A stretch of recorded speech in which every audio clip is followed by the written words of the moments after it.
Jaya Girivaradari.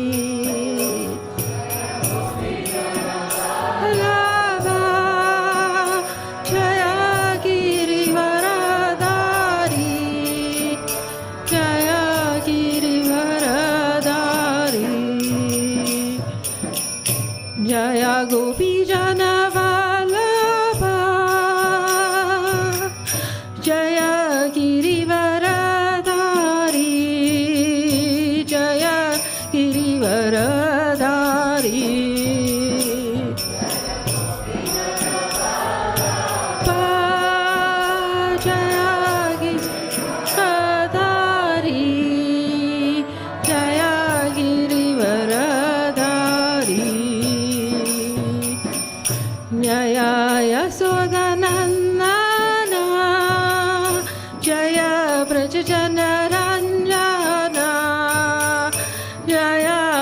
Janaranjana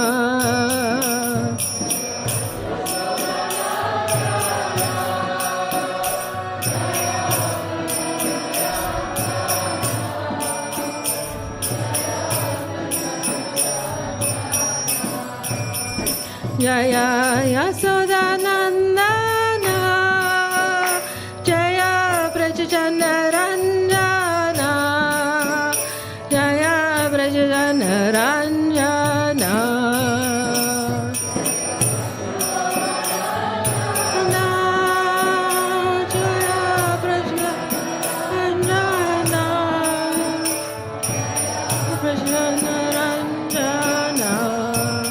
Yamuna Tira Vanachari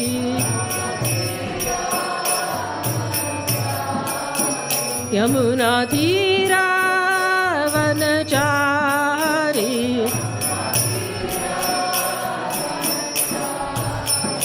Jaya Radha Madhava Kunja Vihari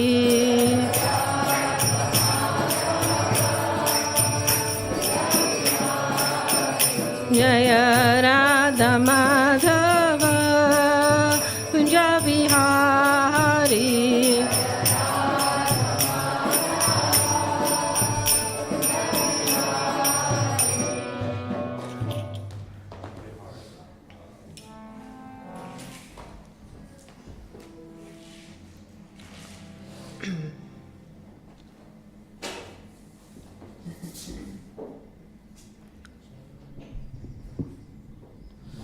Om Namo Bhagavate Vasudevaya.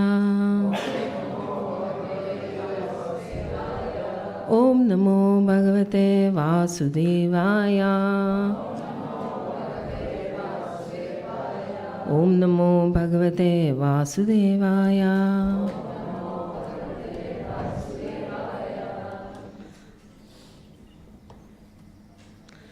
Tatvilokya viyadvapi. Sorry, let me just do it and then you can repeat. I'll say it first. Yes, of course. Yes, of course. We're reading from Srimad Bhagavatam, 3:10:7. Canto 3, chapter 10, verse 7.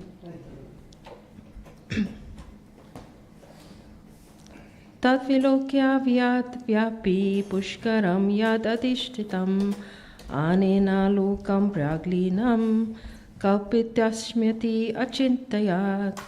Please repeat after me. Tadvilokya vyat vyapi. Tadvilokya vyat vyapi. Pushkaram yad adishtitam. Pushkaram yad adishtitam. Anena lokam praglinan.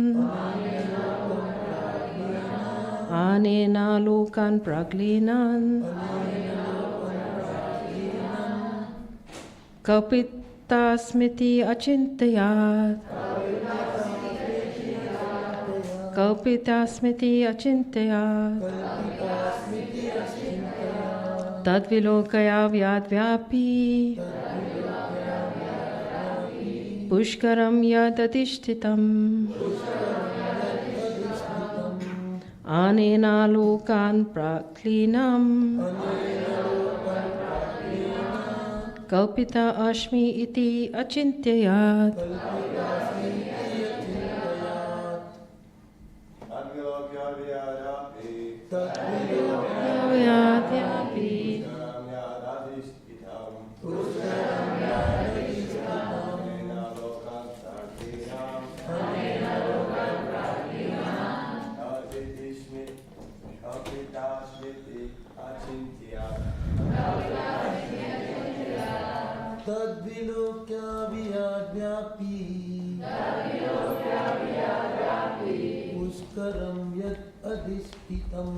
Pushkaram yad adhishtitam Anena lokan praglinan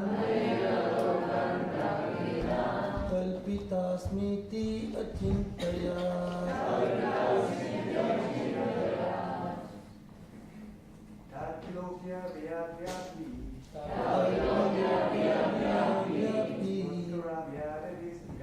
Pushkaram yad adhishtitam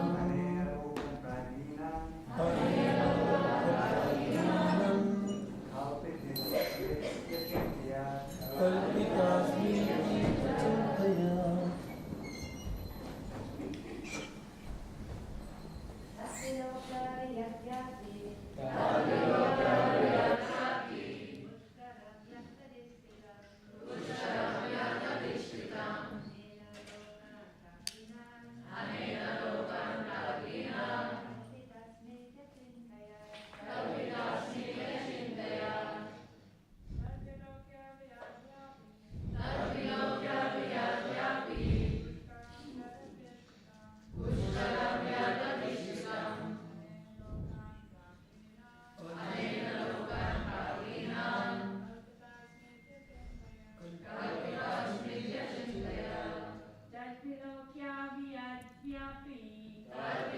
Avyadvyapi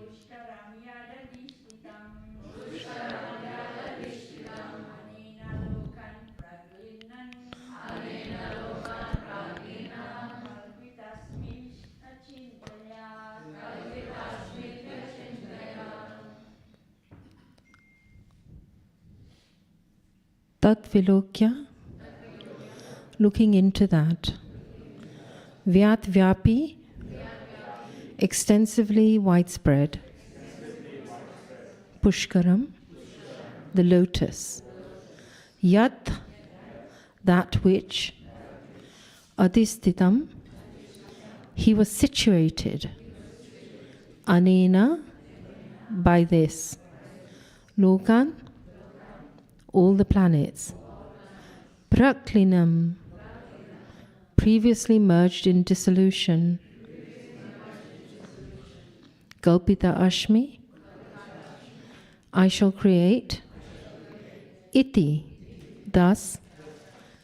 Achintayat, he thought. Translation.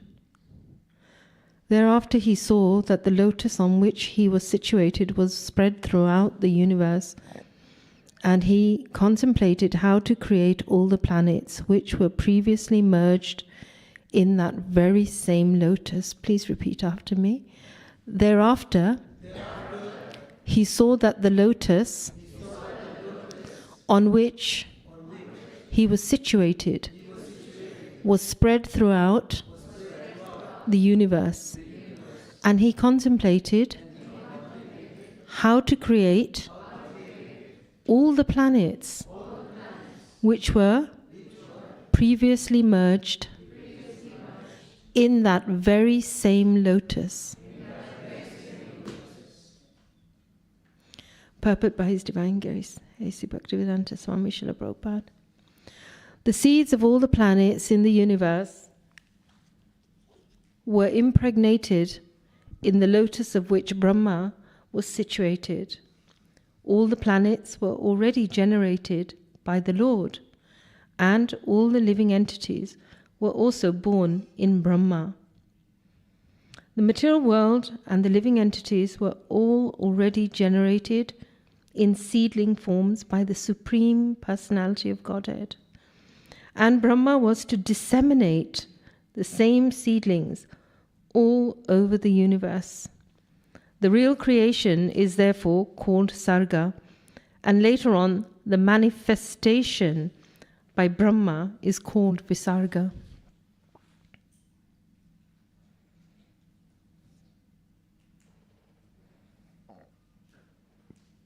Om Ajnana-timirandasya Jnananjana-shalakaya Chakshuranmilitam Yena Tasmai Shri Gurue Namaha. Shri Chaitanya Manobhistam Sthapitam Yena Bhutale Swayam Rupa Kadamayam Dadati Swapadantikam. Vandeham Shri Guru Shri Uta Padakamalam Shri Guru Vaishnavamscha Shri Rupam Sagrajatam Sahaganaratita Shri Vishakam Vitamscha. He Krishna Karuna Sindhu Dina Bandhu Jagatpate Gopesha Gopika Kanta Radha Kanta Namostute Tapta Kanchana Gaurangi Radhe Vrindavaneshwari Vishabhanusute Devi Pranamami Hari Priya Vancha Kalpa Tarupyascha Kripa Sindhubhya Evacha Patitanam Pavanabhyo Vaishnavebhyo Namo Namah. Shri Krishna Chaitanya Prabhu Nityananda Shri Advaita Shri Gadadhar Shivas Gaura Bhakta Vrinda. Yes, we can do Hare Krishna Krishna Krishna Hare Hare Hare Rama Rama Rama Hare Hare. Srila Prabhupada Ki Jai.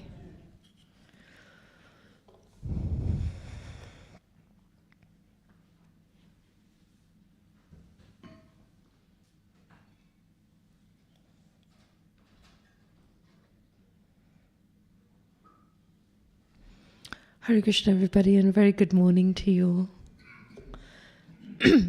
I seek all the devotees' blessings, and I pray that I can say something that is enlivening and pleasing to all the Vaishnavas.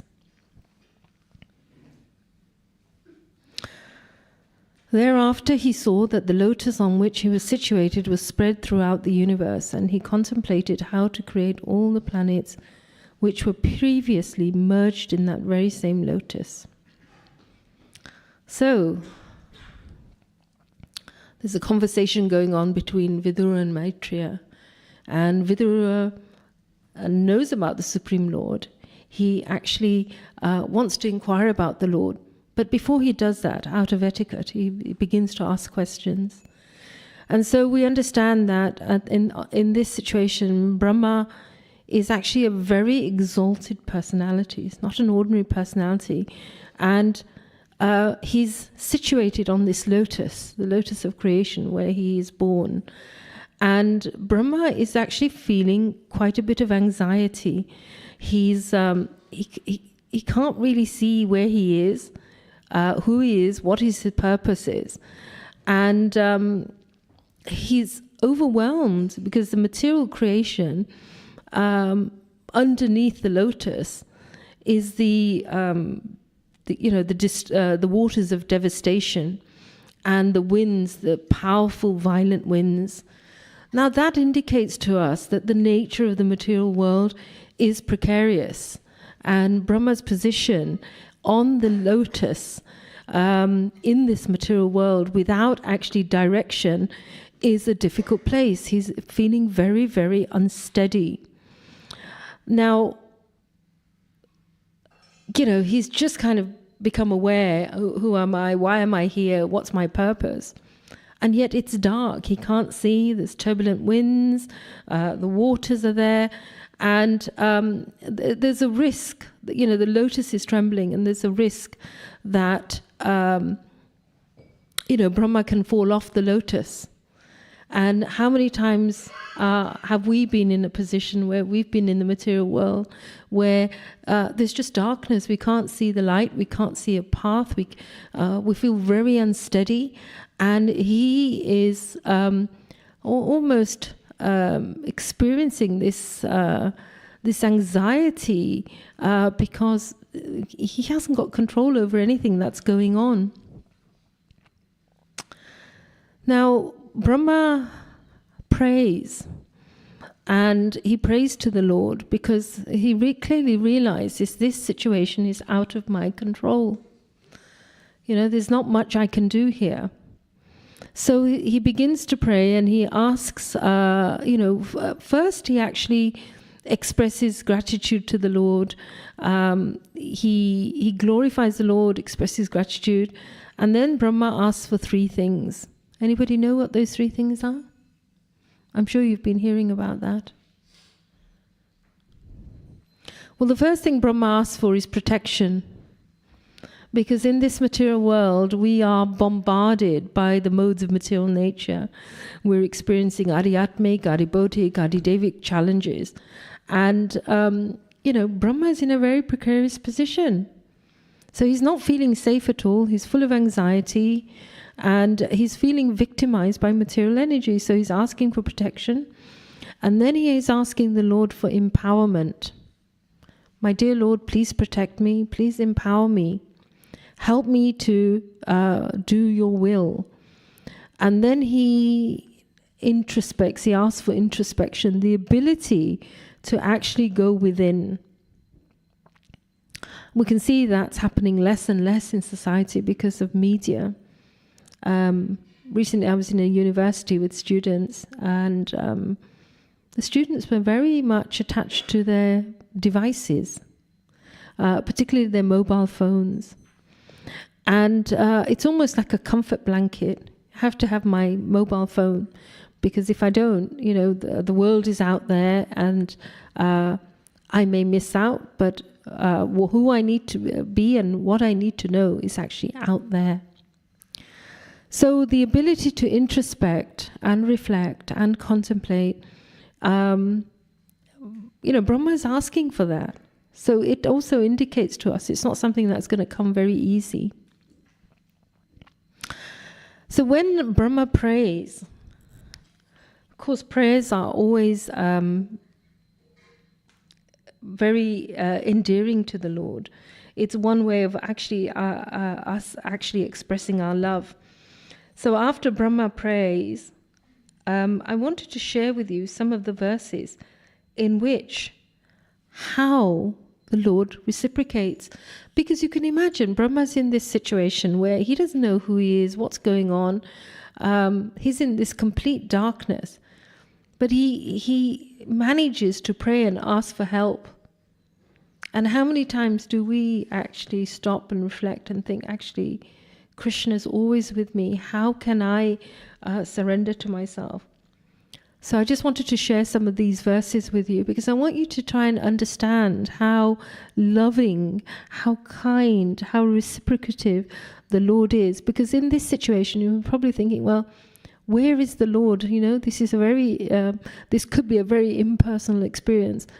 But you will hear from the Lord speaking how kind and how reassuring and how loving he is to Brahma. This also indicates to us that when we're going through challenges and we're able to sincerely surrender to the Lord, pray to the Lord, ask for guidance, ask for protection, ask for the ability to contemplate, then the Lord begins to speak to us within the heart. So this is Srimad Bhagavatam, Canto 3, Chapter 9, verses 27 to 28. The Lord saw that Brahma was very anxious about planning the construction of the different planetary systems. And he was depressed upon seeing the devastating waters, and he could understand the intention of Brahma. And thus he spoke in a deep, thoughtful words, removing all of the illusion that had arisen. So this indicates to us that when we speak to the Lord and we engage with the Lord, we try to communicate with the Lord. Remember, the Lord is always trying to communicate with us, but you can't shake hands with clenched fists. So it starts with us actually opening up. And here the Supreme Personality of Godhead then said, "O Brahma, O depth of Vedic wisdom." Look how wonderful the Lord is. He's glorifying the very person who he has given and, given this wisdom to. "Be neither depressed nor anxious about the execution of creation. What you are begging for from me has already been granted. So that also indicates to us that whatever Brahma is to create has already been created. Isn't that wonderful? The Lord's giving this reassurance, because sometimes we think, it's me, it's all down to me. O Brahma, situate yourself, the Lord tells him, in penance and meditation, and follow the principles of knowledge to receive my favor. So by these actions, you'll be able to understand everything from within your heart. Isn't that wonderful? So the Lord is already giving now. It's not that Brahma has the directions. The Lord is giving Brahma directions that, simply through tapa and meditation and following the principles of knowledge, you will receive my favor. So that indicates to us that when we execute these things, that it's most favorable to the Lord. And by these actions, the Lord says, you will be able to understand everything from within the heart. O Brahma, when you're absorbed in devotional service, in the course of your creative activities, you will see me in you, and you will see throughout the universe, and you will see that you yourself, the universe and the living entities are all in me. You will see that in all living entities, all as well as all over the universe, just as a fire is situated in the wood, only in that state of transcendental vision you will be able to be free from all kinds of illusion. When you're free from that conception of gross and subtle bodies, and when the senses are free from influence of the modes of material nature, you will realize your pure form in my association, and at that time you'll be situated in pure consciousness. Since you have desired to increase the population innumerably and expand your varieties of service, you shall never be deprived in that matter, because my causeless mercy upon you will always increase for all times. So Brahma has desired to create, to actually be part of increasing the population. And the Lord is therefore, through his causeless mercy, empowering him to do so. And so then the Lord just continues to glorify Brahma, reassure him and directing him in terms of how he can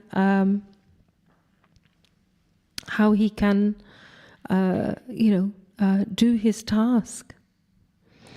Then the Lord says, O Brahma, the prayers that you have chanted praising the glories of my transcendental activities, the penances you have undertaken to understand me, and your firm faith in me, all these are considered my causeless mercy.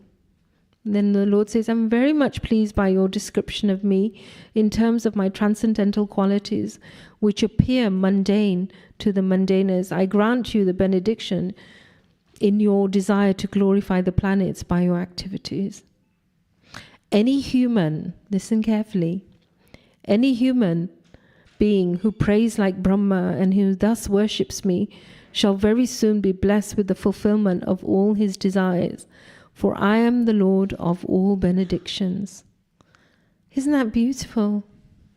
So this indicates to us that whenever we're doing a service, in every moment, in every day, but particularly if we're undertaking a service, that if we are very sincere and we seek protection, we first, glorify the Lord. We express our gratitude to the Lord.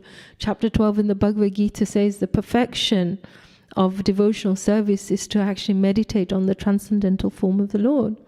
And actually, when we think about the belly of the Lord, where Brahma emerges, the Lord is the source of all creation. He exists before, during, and after annihilation. And he is Brahman, he is Paramatma, he is Bhagavan. From him, everything emanates. And the Lord is pure and uncontaminated.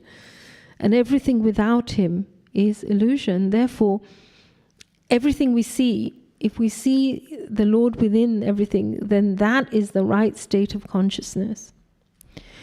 So, as I said, the devotional service in the material world, it will always be disturbed by awkward circumstances. We will all know that, because we are trying to undertake the ideal conduct and behavior and the purpose of our life, yet the material world will always disturb us. And it becomes extremely dangerous for those who are victims of illusory energy. Now, Brahma couldn't be victimized by material energy, although it gave him anxiety. So we can see from this that anxiety is kind of a normal part of wanting to do the right thing, getting it right. But we can see that he almost tottered off his position, but through penance, through transcendental knowledge, Brahma was able to get self-realization, and so through self-realization, he had practical knowledge. Now, folks, this is really important, dear devotees, that simply having knowledge isn't enough. Even penance isn't enough unless the success of that comes as as matured practical knowledge. I've never said this to people, but I remember when we had to start the Krishna Avanti school, and I remember sitting in a room with 4 walls, and it was like, go and build a school, go and create a school. And I would sit for maybe a few weeks thinking, how is this going to happen? And it's quite scary. If any of us have done any service, whether it's a small service or a big service or whatever, in the eyes of the Lord, it's equal. Because the anxieties we all feel are the same. Am I going to get it right? Will everything be all right? So then the false ego steps in, isn't it? The false ego isn't so much about, I'm so great, but it's also like I'm feeling, it's all down to me. It's all, I'm feeling a bit overwhelmed. And this was the position of Brahma until he began to take shelter of the Lord. And I can tell you that, the anxiety I used to feel just sitting and thinking, okay, well, maybe we start to get a desk. And then it would be good to get a chair. Maybe I ought to get a mobile phone, because schools have, they have a phone number, don't they? At the moment we haven't got a landline, but we can start with a mobile phone. And small things like that. And then it's like, oh, maybe we need a teacher. Let's get a teacher. We need a classroom. We need resources. So slowly, through the mercy of, the Lord and the devotees, because you're never on your own, things happen. And I suppose what I'm trying to say here is that, why did Brahma ask for this? He had to overcome his anxiety, his illusion, not to go off track. Brahma didn't want to lose purpose. And every morning we wake up, we must remind ourselves, what's my purpose? What is it that I need to do so I don't lose track? Now, in this verse, it's really, really very powerful. Actually, at one moment, when I read something, I had to actually go and lie down, because it was just like, you get an aha light bulb moment, but this was like such an epiphany. It is that Prabhupada says the prayers offered by Brahma.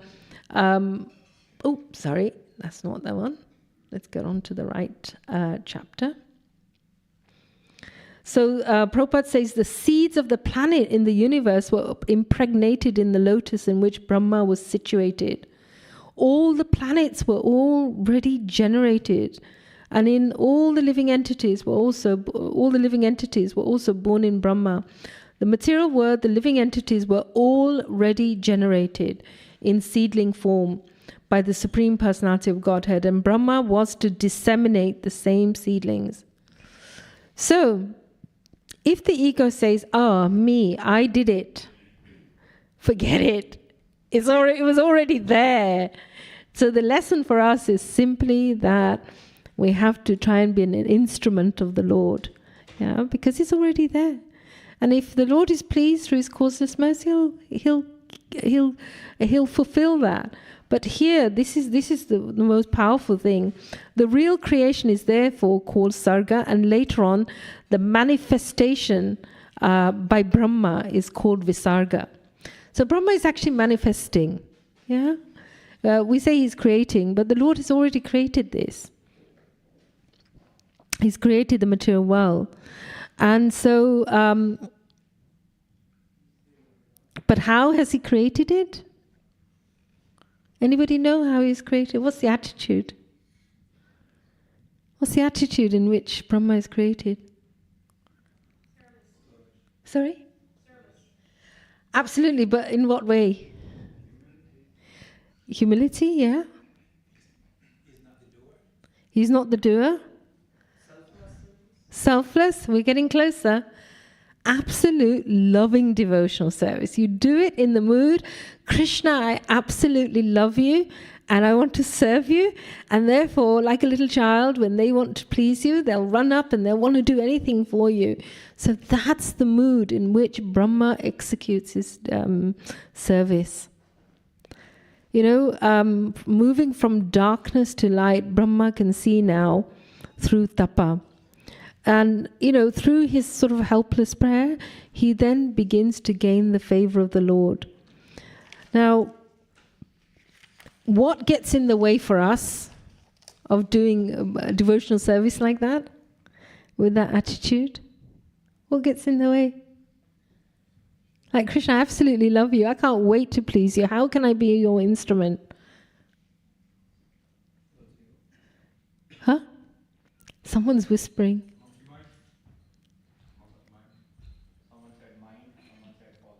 Yeah, thank you. Mind and false ego. You're absolutely right. What gets in the way is an untamed mind and a false ego. Shishi Radha Gokulananda Sitaram Lakshman Hanuman Gaur Nitai Srila Prabhupada Tulsi Maharani Ki Jai. Yeah, the untamed mind, because you know the mind is born of goodness. And yet the mind is the thing that gives us the most trouble. I was doing some research recently, and in America, they're saying that children, adolescents, are more at risk of harming themselves through their own hands than anything else. So that tells us how desperate the situation is getting. That, you know, when the mind is so out of control, even for the children, they want to exterminate themselves. And that more than 50% of adults in America are depressed. So what gets in the ways is our anarthas. You know, anarthas, we've got sanchit karma, we've got oceans of karma, and the false ego. Now, the false ego, when it's in the mode of goodness, what happens? So you can be in the mode of goodness, but you can be in a very precarious position. What happens?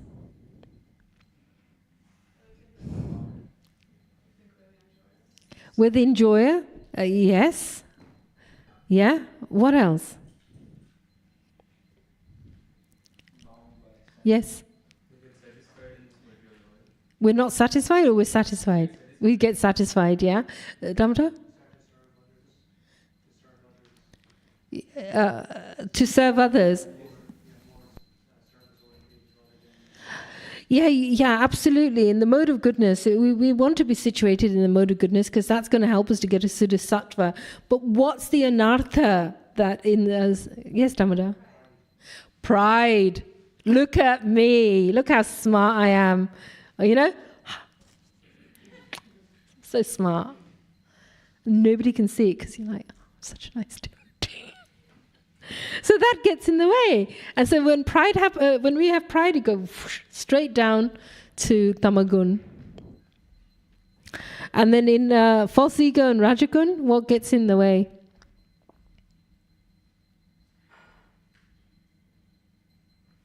Our service. Go on, Damodar. Lust, yeah. Anger.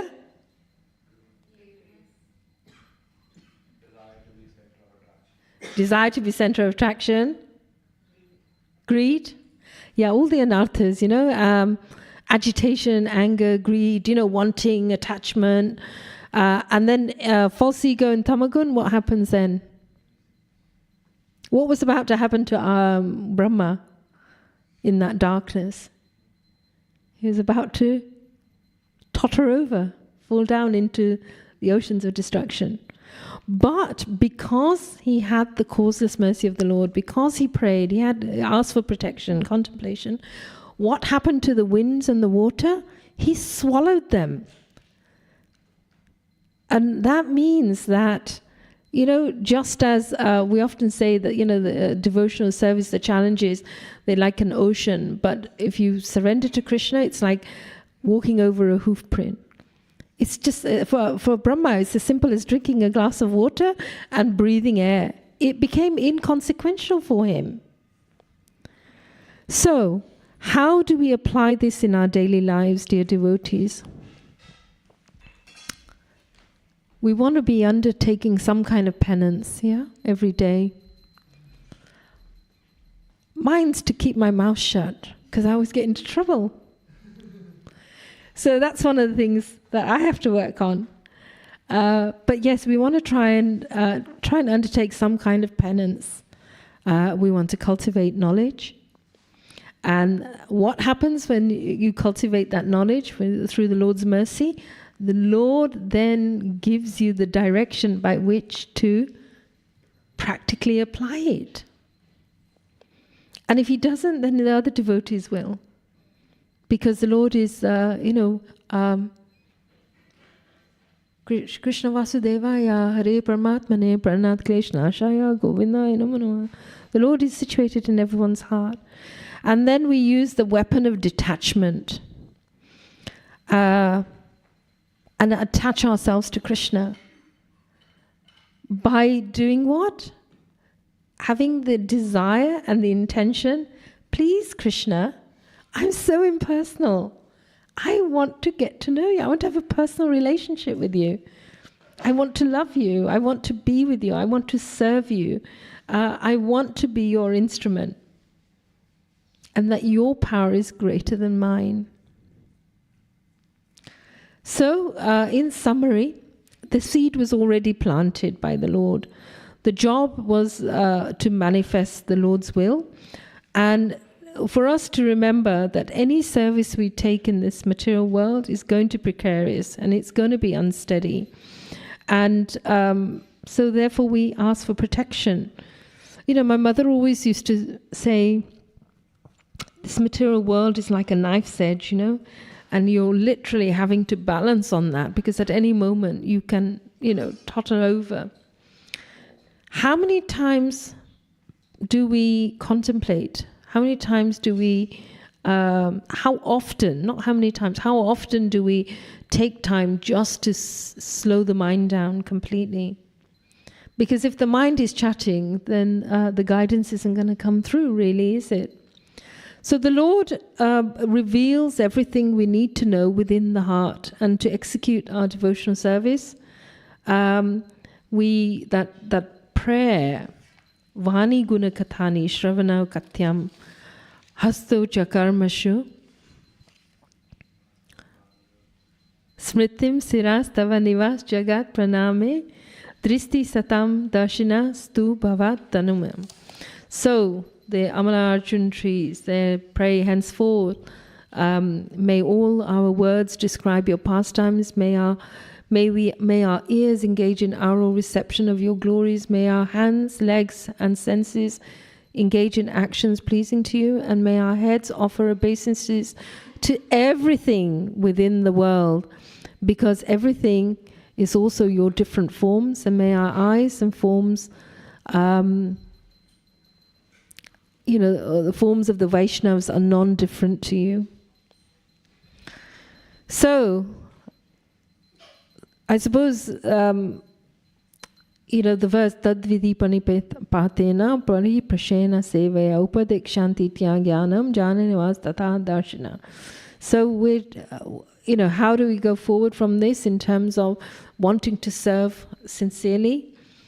Like Brahma, is just try to learn the truth by approaching a spiritual master, inquire from him submissively, render devotional service to him, And the self-realized soul will impart knowledge to us because they have seen the light. So this is about, hearing Krishna from within the heart is also done through the spiritual master and the spiritual master's guidance. Without Krishna, we have to remember, nothing can be done. And if we really want peace in our life, in everything we do, then we have to take Brahma's example. So, on that note, it's probably time to stop and open up for questions. Yes, Prabhu. Nice big voice. Oh yes, you've got the...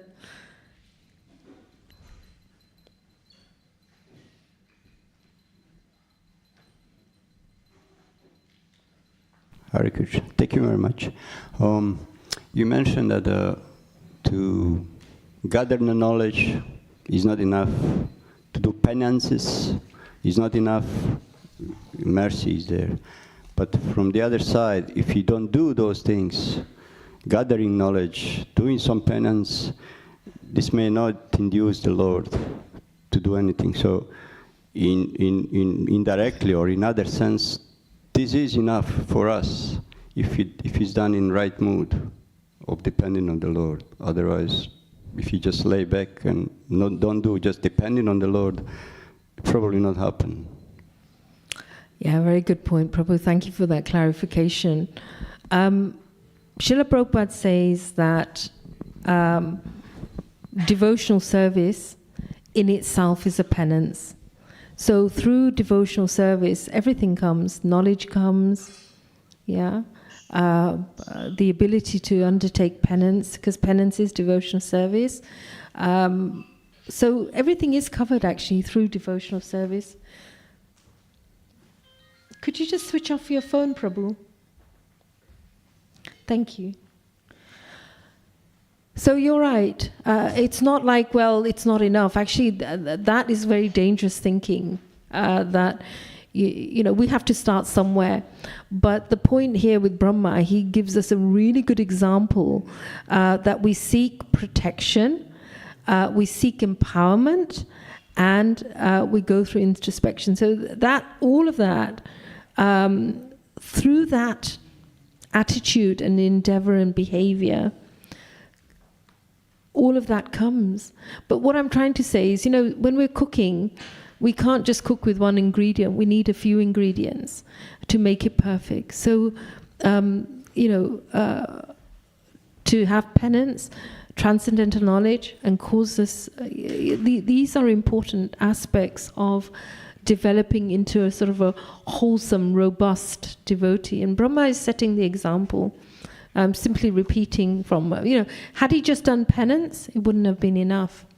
He glorified the Lord. He expressed his gratitude. He, undertook transcendental knowledge. So all of these things are really important because when together, done sincerely, then the Lord actually reveals to him in a loving way. Lord Brahma did penances twice. First he was meditating, and then he attracted attention of the Lord. And then got to darshan, and I was advised to do penances again. So, in one sense, to induce the Lord, it needs to be austerity. Without it, no way. That's it, absolutely, Prabhu. So austerity, but the yogis do austerity, but they don't desire the Lord. So I think that's the point, that Hiranyakashipu did huge bundles of austerity, but he didn't desire the Lord. He wasn't humble. He was self-motivated, whereas Brahma's attitude was to actually create as an instrument of the Lord. Otherwise, his situation was very precarious. But thank you for raising that, because I think when we sometimes make points in class, it could be understood in a very sort of literal fashion, but it was meant to be more broader. Thank you. You had a question? Yes. Yeah? Thank you for the class. You mentioned that we need to apply the knowledge that we receive. So do you have any practical advice of how to go about that? Yeah, well, the first thing is to be a good listener, isn't it? You know, it starts with how many times do we sometimes hear something and we're not able to listen because we all want to, you know, be out there and be heard. So I think it starts with that, the ability to say, you know, I'm willing to be observant, I'm willing to be neutral, I'm willing to step back, and I'm willing to see what's being communicated to me. Because the wisdom is always being communicated to us, you know. The Lord is Paramatma in everyone's heart. So that's a start, isn't it? So that's practical knowledge. I think the desire to be an instrument of the Lord. You know, as soon as we think, I'm right in any situation, that's where the problems come in. So, you know, we often think this is how it should be done. And I'm actually learning this myself now, having to understand that, you know, so because sometimes the ego comes and goes, yes, I know this because I've done this for such a long time. But actually, if we want to be happy and we want to have realized knowledge, is that we're not the controller. Even if we think we know what's right, ultimately, the question to ask in that situation is, the practical thing to do is ask the question, what is pleasing to you, my Lord? Well, how can I serve you? Or how do you want me to be and act and say?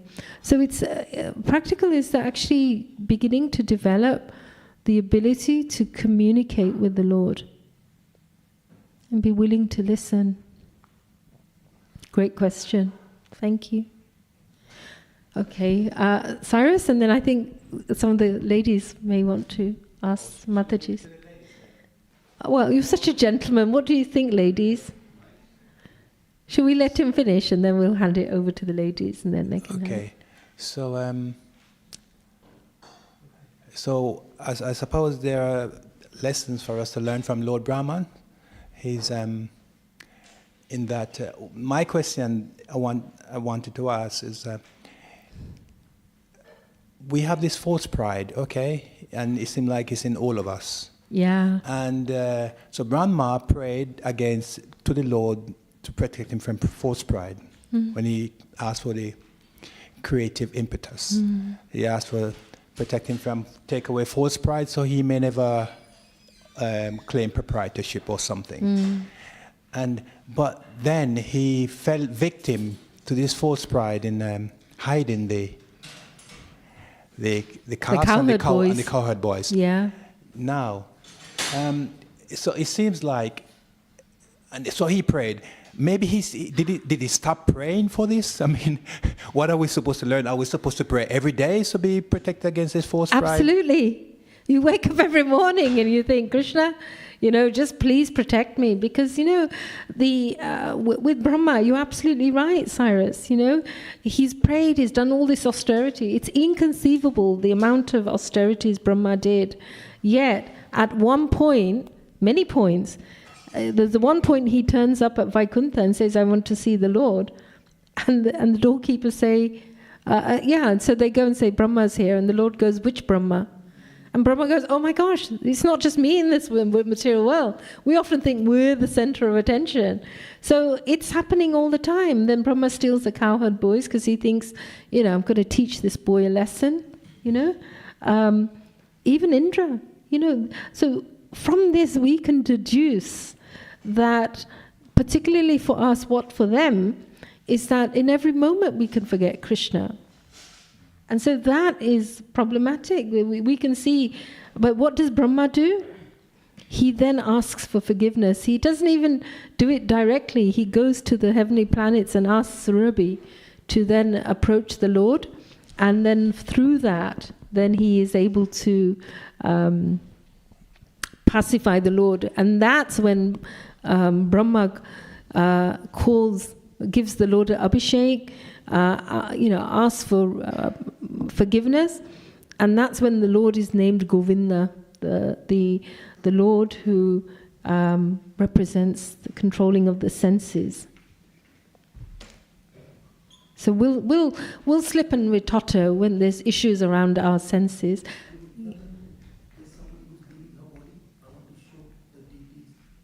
Yes, please do. Yeah?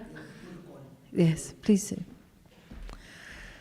So, Prabhu is saying somebody is about to leave her body and he just wants to show a photograph of the deity so she can take darshan. So please,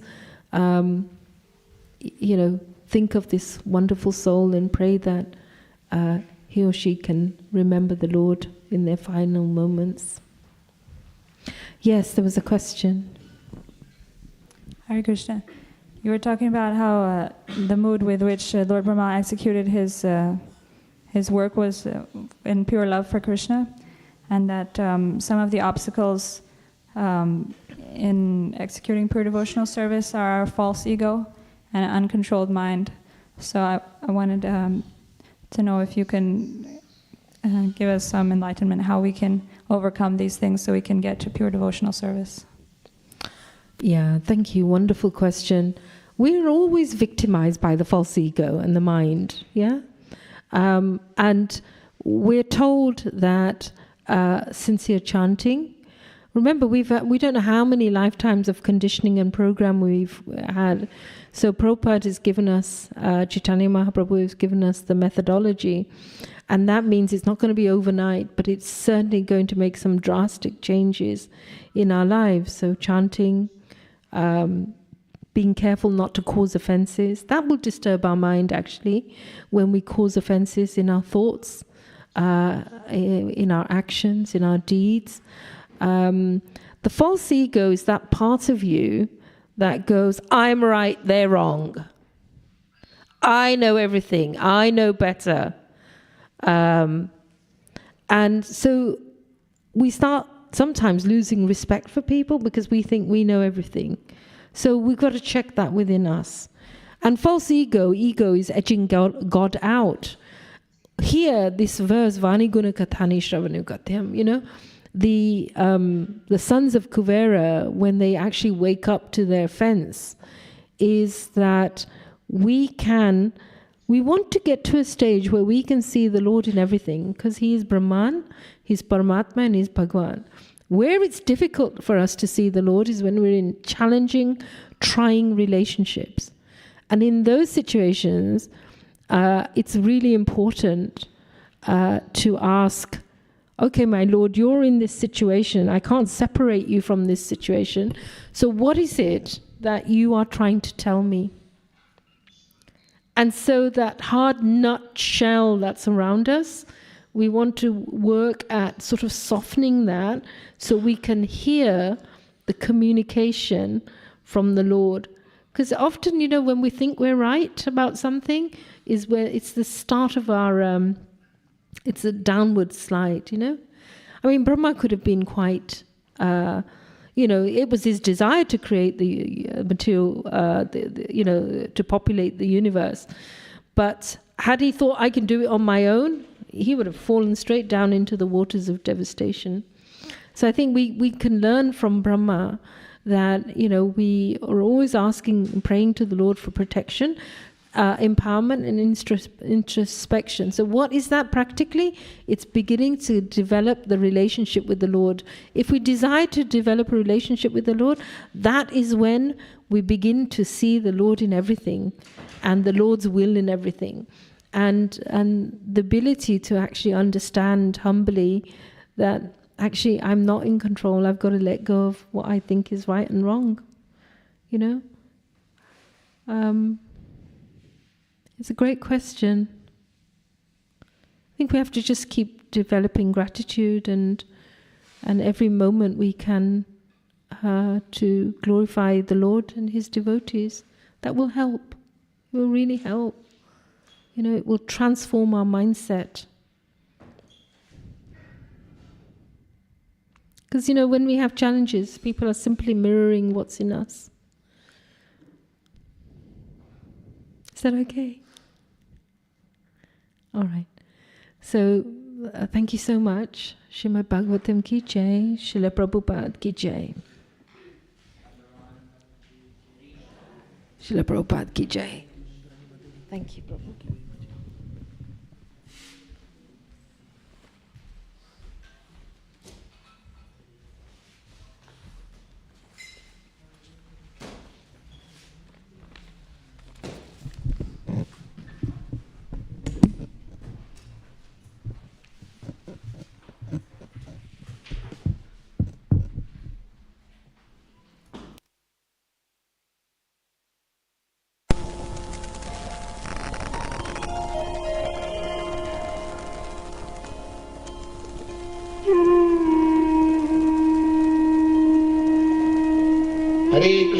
Hare Krishna, Krishna Krishna, Hare Hare, Hare Rama, Rama Rama, Hare Hare. Hare Krishna, Krishna Krishna, Hare Hare, Hare Rama, Rama Rama, Hare Hare. Hare Krishna, Krishna Krishna, Hare Hare, Hare Rama, Rama Rama.